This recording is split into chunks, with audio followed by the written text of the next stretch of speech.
నమస్కారం LTV news కి స్వాగతం. ముందుగా హెడ్లైన్స్.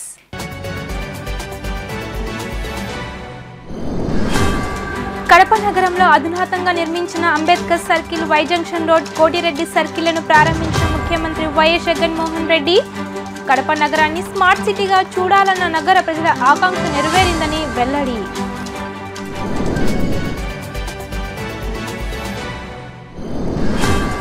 టీడీపీ అధినేత చంద్రబాబుతో ప్రముఖ ఎన్నికల వ్యూహకర్త ప్రశాంత్ కిషోర్ కీలక భేటీ. చంద్రబాబును మర్యాదపూర్వకంగానే కలిశానని వ్యాఖ్య.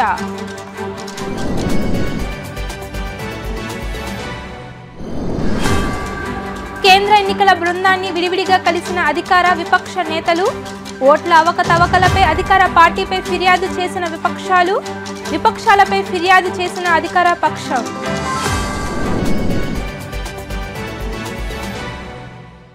కడప నగరాన్ని స్మార్ట్ సిటీగా చూడాలన్న నగర ప్రజల ఆకాంక్ష నెరవేరిందని సీఎం జగన్ అన్నారు. కడపకు రాష్ట్ర స్థాయిలో ప్రత్యేక గుర్తింపు తీసుకువస్తున్నామని తెలిపారు. రాష్ట్ర ముఖ్యమంత్రి వైఎస్ జగన్మోహన్ రెడ్డి అన్నారు. రాష్ట్ర ప్రభుత్వం కడప నగరాన్ని అన్ని విధాలుగా అభివృద్ధి చేయడం జరుగుతుందన్నారు. కడప నగరంలో అత్యాధునిక హంగులతో 56.70 కోట్ల ప్రభుత్వ నిధులతో నిర్మించిన అంబేద్కర్ సర్కిల్, వై జంక్షన్ రోడ్డును 15వ ఆర్థిక సంఘం మరియు కుడ సహకారంతో 1.50 కోట్లతో నిర్మించిన కోటిరెడ్డి సర్కిల్కు రాష్ట్ర ముఖ్యమంత్రి వైఎస్ జగన్మోహన్ రెడ్డి ప్రారంభోత్సవం చేశారు. ఈ సందర్భంగా ముఖ్యమంత్రి మాట్లాడుతూ నగర ప్రజలకు ఆహ్లాదకరమైన ఆట విడుపుకు, ఆరోగ్యానికి సరికొత్త హంగులు, అధునాతన వసతులతో రూపుదిద్దుకున్న రాజీవ్ పార్క్, రాజీవ్ మార్గ్లతో పాటు పలు మున్సిపల్ పార్కులు, రహదార్ల, పార్కింగ్ ప్లేసులు, ఫుట్పాత్లు, డివైడర్లలో పచ్చదనాన్ని నగరానికే తలమానికంగా తీర్చిదిద్దడం జరుగుతుందన్నారు. కడప నగర అభివృద్ధిలో భాగంగా పారిశుద్ధ్యం, స్వచ్ఛతకు అత్యంత ప్రాధాన్యతనిచ్చి కడపను ఆరోగ్యకరమైన సుందర నగరంగా తీర్చిదిద్దడంలో మాట నిలబెట్టుకోవడం జరిగిందన్నారు.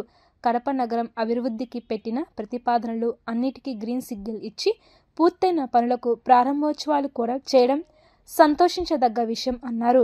ఇప్పటికే దాదాపు అన్ని నిర్మాణ పనులు పూర్తి చేయడం జరిగిందని, మరికొన్ని పనులు పురోగతిలో ఉన్నాయన్నారు.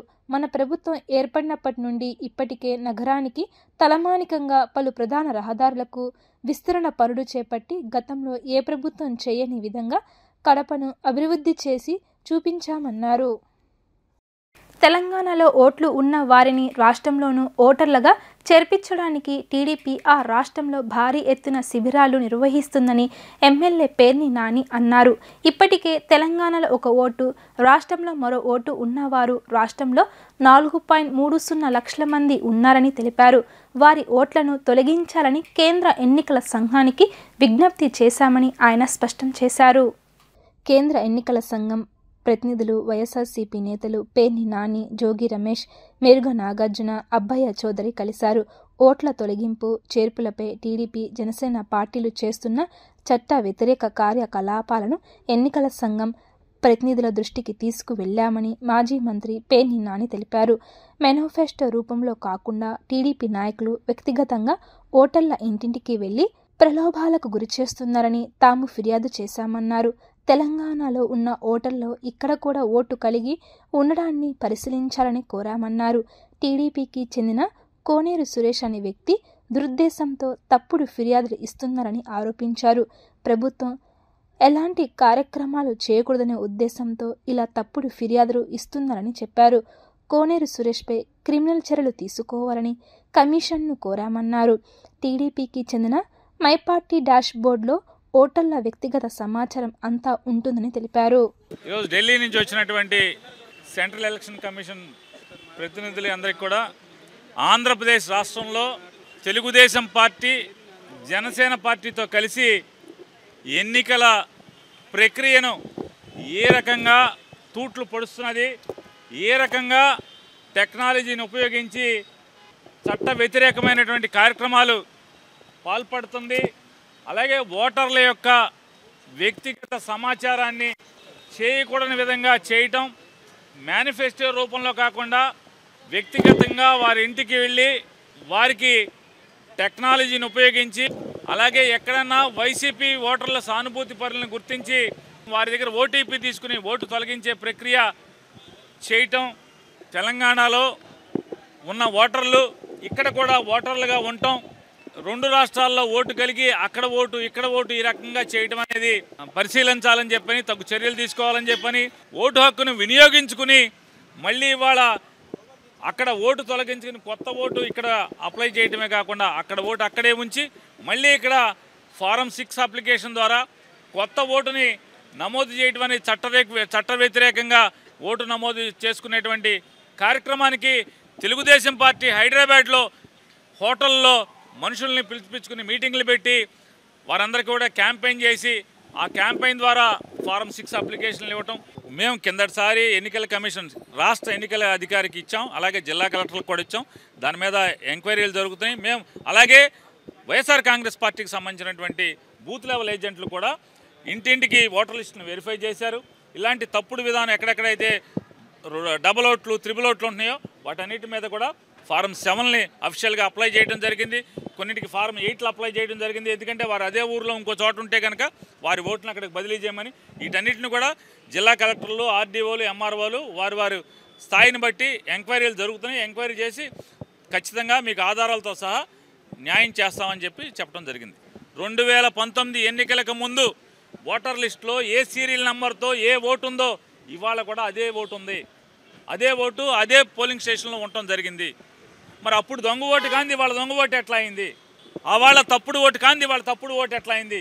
అంటే కేవలం ఎన్నికల యంత్రాంగం అంటే జిల్లా యంత్రాంగాన్ని మొత్తాన్ని గ్రామీణ స్థాయి నుంచి మండల స్థాయి, రెవెన్యూ డివిజన్ స్థాయి, జిల్లా స్థాయి వరకు కూడా రాష్ట్ర ప్రభుత్వం ఉన్నటువంటి ఏ కార్యక్రమాలు ప్రజలకు చేయకూడదు, ఎన్ని స్తంభింప చేయాలనేటువంటి తప్పుడు ఉద్దేశంతో మాత్రమే తెలుగుదేశం పార్టీ వారు ఇటువంటి అభియోగాలు చేస్తున్నారు. దొంగే దొంగ అన్నట్టుగా ఇవాళ బజార్కి ఎక్కి మాట్లాడుతున్నారు. కావాలంటే మరొకసారి మీ అందరికీ చెప్తున్నాం, మీ అందరి సమక్షంలో మీ స్టూడియోకి రమ్మంటే వస్తాం, మీరందరూ ఒక వేదికను ఏర్పాటు చేస్తే వస్తాం. 2019కి ముందు ఎన్నికలకు ముందు ఉన్నటువంటి ఓటర్ల జాబితానే ఈరోజు కూడా కొనసాగుతుంది. ఈ రాష్ట్ర ప్రజలు ఆల్రెడీ 2019లో చంద్రబాబు నాయుడు పీకేశారు. 2014 ఎన్నికల్లో సరాసరి చాప దిండు సర్దుకొని ఆంధ్రప్రదేశ్ రాష్ట్రం నుంచి తెలుగుదేశం పార్టీని, జనసేన పార్టీని రెండు కూడా మూకుమ్మడిగా పీకేయడానికి రెడీగా ఉన్నారు. ఎంతమంది పీకేలను తెచ్చుకున్నా చంద్రబాబు నాయుడు ఏమి పీకలేడు. భవిష్యత్తుకి గ్యారంటీ అని చెప్పేసి చంద్రబాబు నాయుడు, భవిష్యత్తుకే గ్యారంటీ లేని చంద్రబాబు నాయుడు సరాసరి నేరుగా మేనిఫెస్టో ద్వారా భవిష్యత్తుకే గ్యారంటీ లేని చంద్రబాబు నాయుడు ప్రజలకేం గ్యారంటీ ఇస్తాడు? నువ్వు ఉంటావో పోతావో తెలీదు.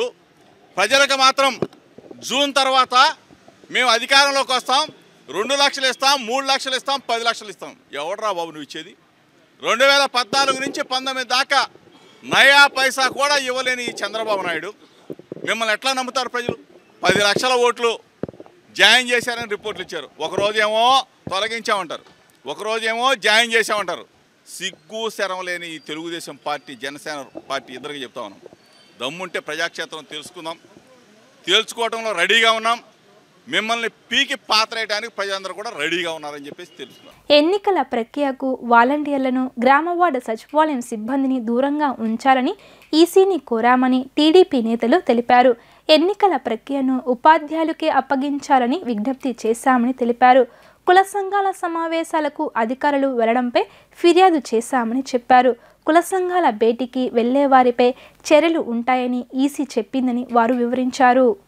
రాష్ట్రంలో అధికార పార్టీ నాయకులు ఓటర్ల జాబితాలో అవకతవకలకు పాల్పడుతున్న విధానంపై తెలుగుదేశం పార్టీ నాయకులు దులిపాళ్ల నరేంద్ర, బోండా ఉమ, వల్ల రామయ్య, జీవి ఆంజనేయులు తదితరులు కేంద్ర ఎన్నికల సంఘం బృందాన్ని కలిసి ఫిర్యాదు చేశారు.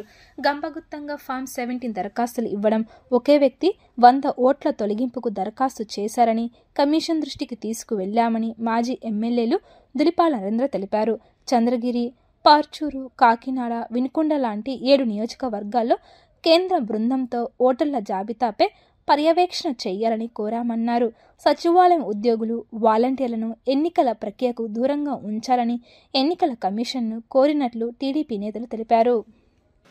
కేంద్ర ఎన్నికల బృందాన్ని తెలుగుదేశం పార్టీ కలవటం జరిగింది. ఓటర్ల లిస్టుకు సంబంధించి ఏదైతే అధికార పార్టీ నాయకులు పలు అక్రమాలకు పాల్పడుతూ ఉన్నారో ఆ అంశాలన్నీ కూడా కేంద్ర బృందానికి మేము దృష్టి తీసుకురావడం జరిగింది.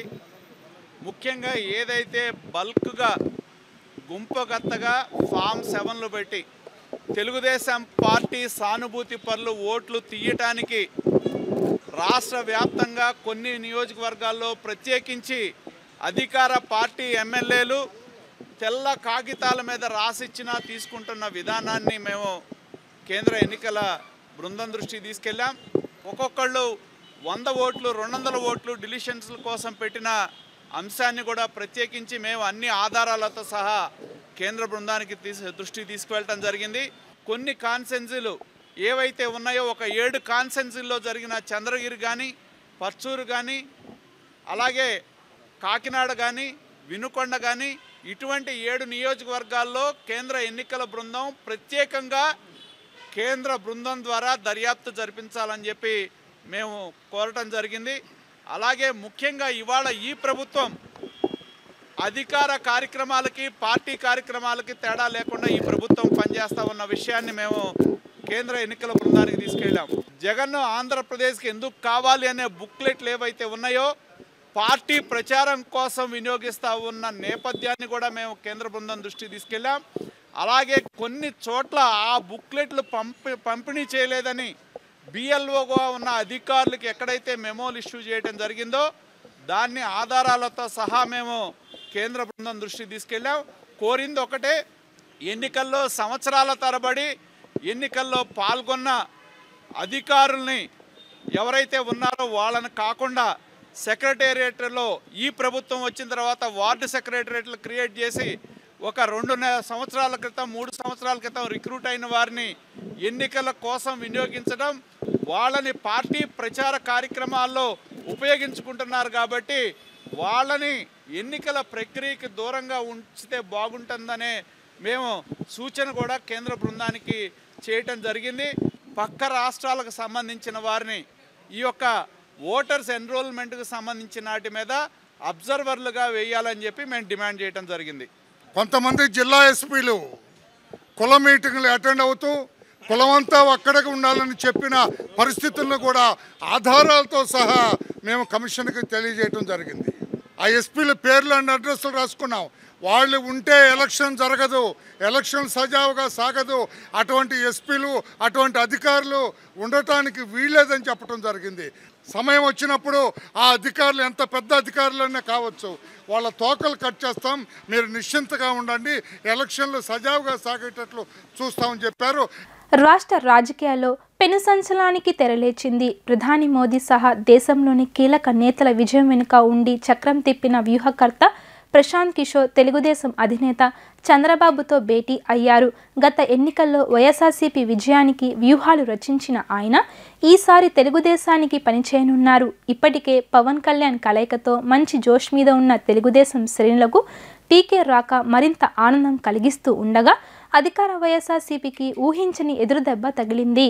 రాష్ట్ర రాజకీయాల్లో ఊహించని పరిణామం చోటు చేసుకుంది.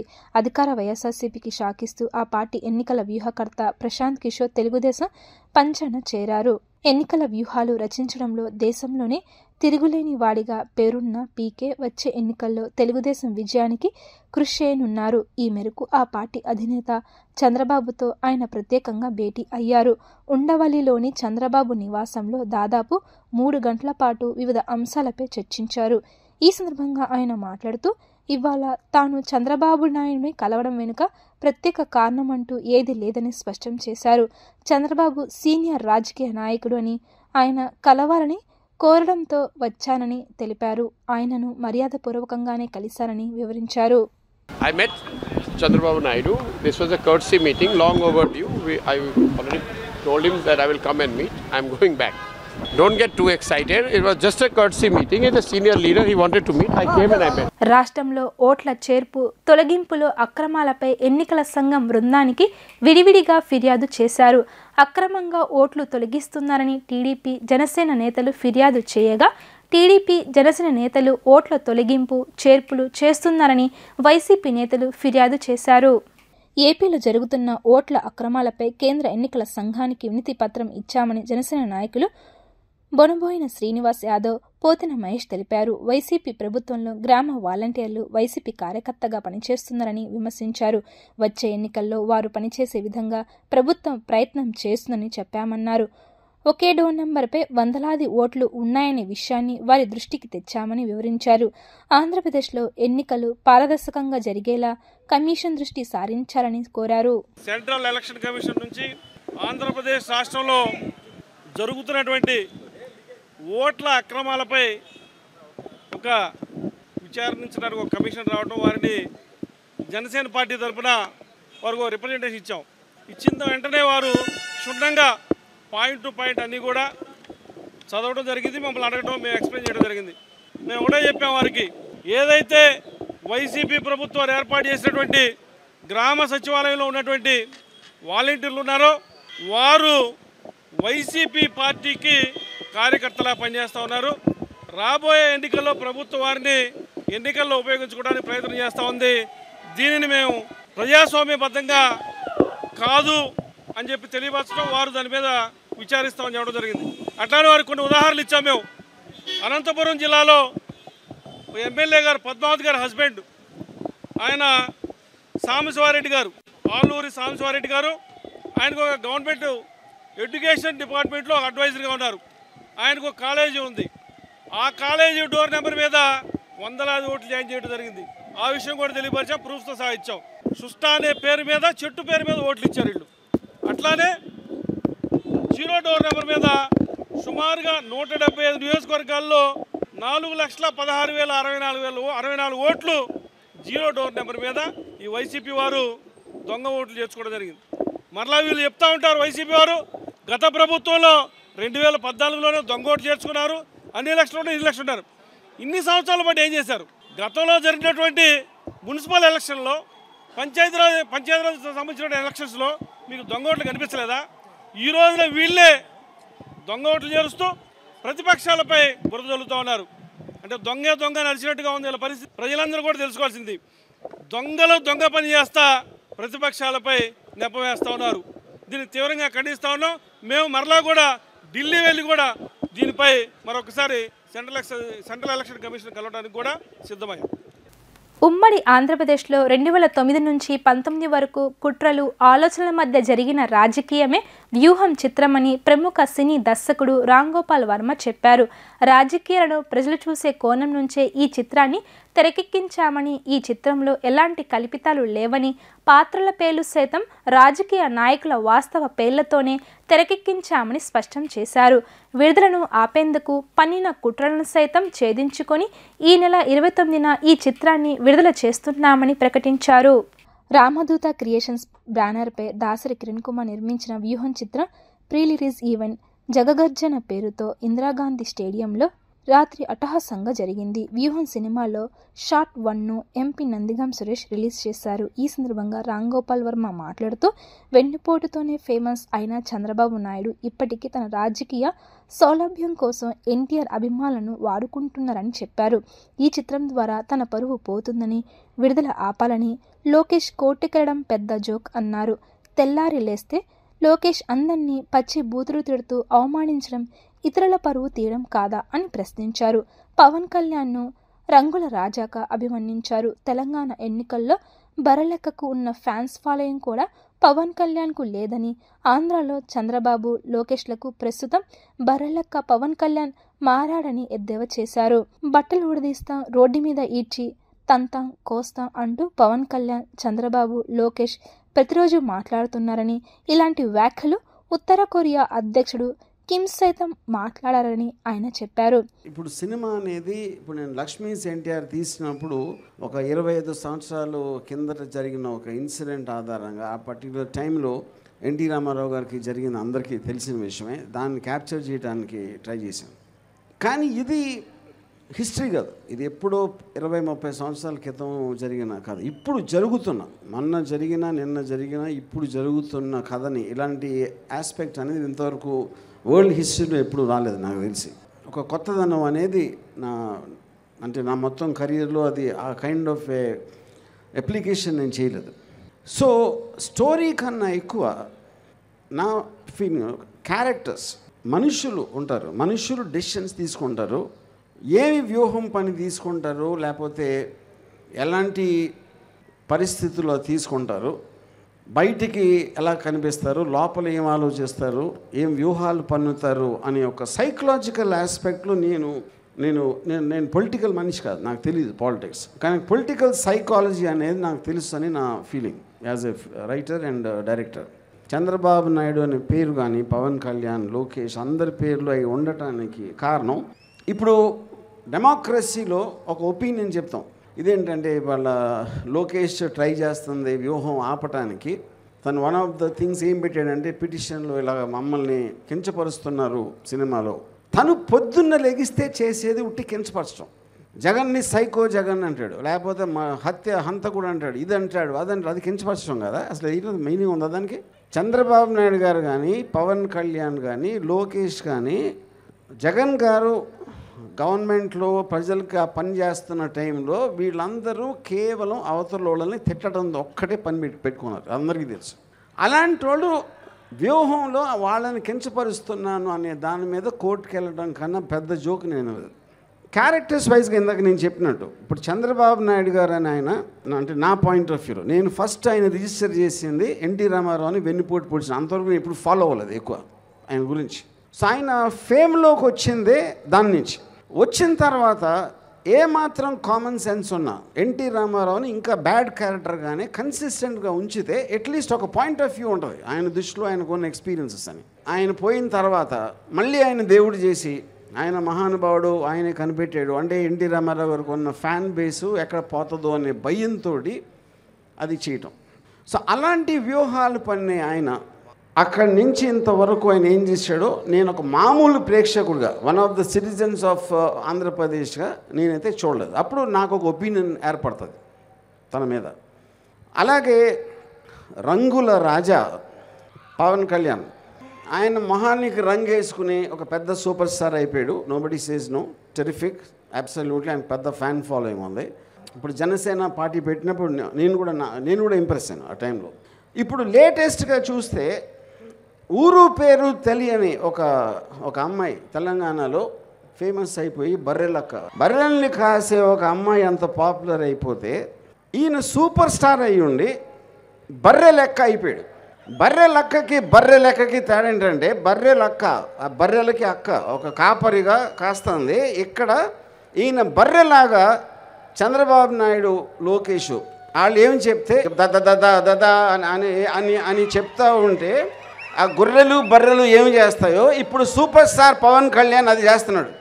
ఇది నేను జనసేన మనిషిని కాదు, కానీ జనసేన కన్నా ఎక్కువ పవన్ కళ్యాణ్ నాకు ఇష్టం. కానీ ఇప్పుడు అది మొత్తం పోయింది నాకు బికాస్ ఆఫ్ హిస్ థింగ్. ఇప్పుడు లోకేష్ అని అతను ఎవరు? చంద్రబాబు నాయుడు కొడుకు కాకపోతే అతనికి ఒక కార్యకర్త దగ్గర బాయ్గా చేయటానికి కూడా తనకి పొజిషన్ లేదని నా ఫీలింగ్. ఇప్పుడు ఆయన ఏమీ చేయకుండా, ఎక్కడ ఒక గెలవకుండా, అసలు ఈయన ఏదో ఒక పెద్ద మహానుభావుడు అనేసి ఆయనే అనుకుని ఆ ఫాదర్ ఏమో పుత్ర ప్రేమతో ఆయన లేపి చేయటానికి ఇవన్నీ అందరూ గమనిస్తారు. నేను ఒక్కనే కాదు కదా, టోటల్ ఆంధ్రప్రదేశ్లో ప్రజలందరికీ ఆ వ్యూ పాయింట్ ఉంటుంది. ఆ వ్యూ పాయింట్లో నేను వాళ్ళని సినిమాలో క్యాప్చర్ చేయడం జరిగింది. ప్రజలందరికీ ఆల్రెడీ ఒక ఒపీనియన్ ఫామ్ అయి ఉంటుంది. ఆ ఒపీనియన్లో చూస్తే నువ్వు చేసింది కరెక్టా లేకపోతే కాదా అని థియేటర్లో ఉన్న వాళ్ళకి తెలుస్తుంది. ఎందుకంటే చేసింది వాళ్ళ కోసం. మీరు స్పీచ్లు ఇచ్చినా, ర్యాలీలో మాట్లాడినా, మీటింగ్లో మాట్లాడినా, ఎక్కడ మాట్లాడినా సరే ఫైనల్గా ఇంకొకళ్ళకి కమ్యూనికేషన్ చేయడానికి ట్రై చేస్తాం మనం. అలాగే ఈ సినిమా అనేది నా కమ్యూనికేషన్ నేను వీళ్ళ మీద ఫీల్ అయ్యేది.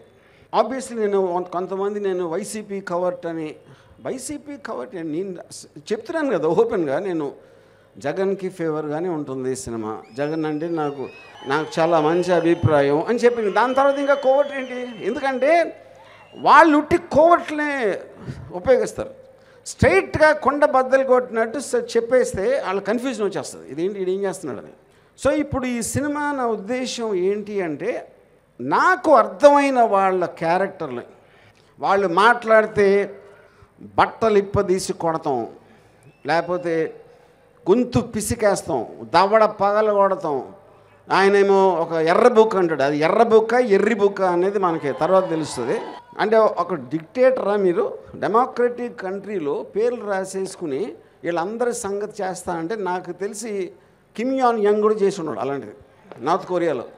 సో వాళ్ళేమో చెయ్యలేని పని, బట్టలు ఎవడదీసి కొడతా పరిగెట్టిస్తా అని ఏదైతే చెయ్యలేని చెప్తున్నారో, నేను వాళ్ళ యాక్చువల్ ఆలోచనని, వాళ్ళ సంకుచిత్వానికి ఆ బట్టలు మాత్రం ఈ సినిమాలో కంప్లీట్గా ఇప్పైపోతున్నా. మంత్రులు రోజా, అంబటి రాంబాబు, జోగి రమేష్ మాట్లాడుతూ వైఎస్ రాజశేఖర రెడ్డి మరణించిన తరువాత రాష్ట్రంలో జరిగిన కుట్ర రాజకీయాలను కాంగ్రెస్తో చేతులు కలిపి చంద్రబాబు పన్నిన పన్నగాలను, బాబు హయాంలో జరిగిన ప్రజాధనం దోపిడీని ఈ చిత్రంలో తెరకెక్కించారని తెలిపారు. బెజవాడ నుంచి బాలీవుడ్ వరకు తన పవర్ ఏంటో చూపించిన డైరెక్టర్ మన రామ్ గోపాల్ వర్మ గారు. నాగార్జున గారి నుంచి అమితాబ్ బచ్చన్ వరకు సూపర్ హిట్ మూవీస్ ఇచ్చిన డైరెక్టర్ రామ్ గోపాల్ వర్మ గారు. ఈరోజు తెలుగు ఇండస్ట్రీలో మోస్ట్ పాపులర్ సక్సెస్ఫుల్ డైరెక్టర్స్ అందరూ కూడా ఎవరైతే ఉన్నారో వాళ్ళందరూ కూడా రోల్ మోడల్గా, ఇన్స్పిరేషన్గా తీసుకునే వాళ్ళ గురువు రామ్ గోపాల్ వర్మ గారు ఈ వ్యూహం సినిమాకి డైరెక్షన్ చేయటం చాలా చాలా హ్యాపీగా ఉంది. ఎవరైనా సినిమా తీసి రిలీజ్ చేస్తేనే హిట్ అవుతుంది, కానీ రామ్ గోపాల్ వర్మ గారు సినిమా అనౌన్స్ చేస్తేనే హిట్ అవుతుంది. ఎప్పుడైతే ఈ వ్యూహం సినిమా టైటిల్ని అనౌన్స్ చేశారో సైకిల్ పార్టీకి షేక్ అయిపోయింది. వ్యూహం సినిమాకి డైరెక్టర్ ఆర్జీవి గారు అని తెలియగానే పచ్చ సైకోలకి తడిసిపోయింది. ఎప్పుడైతే ఈ వ్యూహం టీజర్ వచ్చిందో చంద్రబాబు నాయుడికి చెమటలు పట్టేశాయి. లోకేష్ గాడికి వణుకు పుట్టి పరుగులు తీశాడు. అంటే ఈ సినిమా సంథింగ్ స్పెషల్ అవునా కాదా? చంద్రబాబు నాయుడి కుట్రలు కుతంత్రాలకి, జగనన్న ఆలోచనలకి మధ్య జరిగిన సంఘర్షణే ఈ వ్యూహం సినిమాని ట్రైలర్ చూస్తే అర్థమవుతుంది.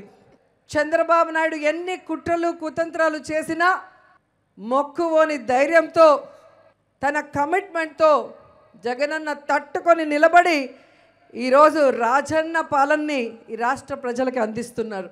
ఈరోజు ఆంధ్రప్రదేశ్ గురించి తెలుసుకున్న వాళ్ళైనా, లేదా వైఎస్ఆర్ గారి కుటుంబం గురించి తెలిసిన వాళ్ళైనా తండ్రికి తగ్గ తనయుడు అని జగనన్నని శభాష్ అంటున్నారు. కానీ నేనంటాను, స్వర్గంలో ఉన్న వైఎస్ రాజశేఖర రెడ్డి గారు గర్వపడే విధంగా తండ్రిని మించిన తనయుడు జగనన్న. ప్రతిపక్షాల కుట్రలకి జైలుకైనా వెళ్ళాను, కానీ తల దించను, కమిట్ అవ్వను వీళ్ళకి అని ఈ ప్రజల కోసం జగనన్న పోరాడిన విధానాన్ని ఈరోజు రామ్ గోపాల్ వర్మ గారు తెరకెక్కించడం ఈ తరానికే కాదు, భవిష్యత్ తరానికి కూడా చంద్రబాబు నాయుడు లాంటి బ్యాడ్ పొలిటీషియన్ గురించి చెప్పే ఒక సజీవ చిత్రంగా ఇది నిలిచిపోతుందని మనస్ఫూర్తిగా నమ్ముతున్నాను. వార్తలు ముగించే ముందు హెడ్లైన్స్ మరోసారి.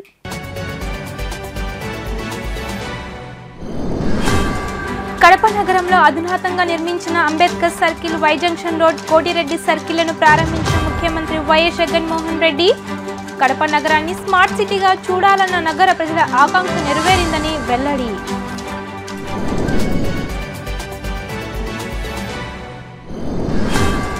టీడీపీ అధినేత చంద్రబాబుతో ప్రముఖ ఎన్నికల వ్యూహకర్త ప్రశాంత్ కిషోర్ కీలక భేటీ. చంద్రబాబును మర్యాదపూర్వకంగానే కలిశానని వ్యాఖ్య.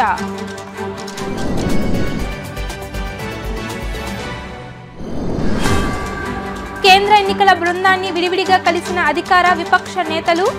ఓట్ల అవకతవకలపై అధికార పార్టీపై ఫిర్యాదు చేసిన విపక్షాలు, విపక్షాలపై ఫిర్యాదు చేసిన అధికార పక్షం.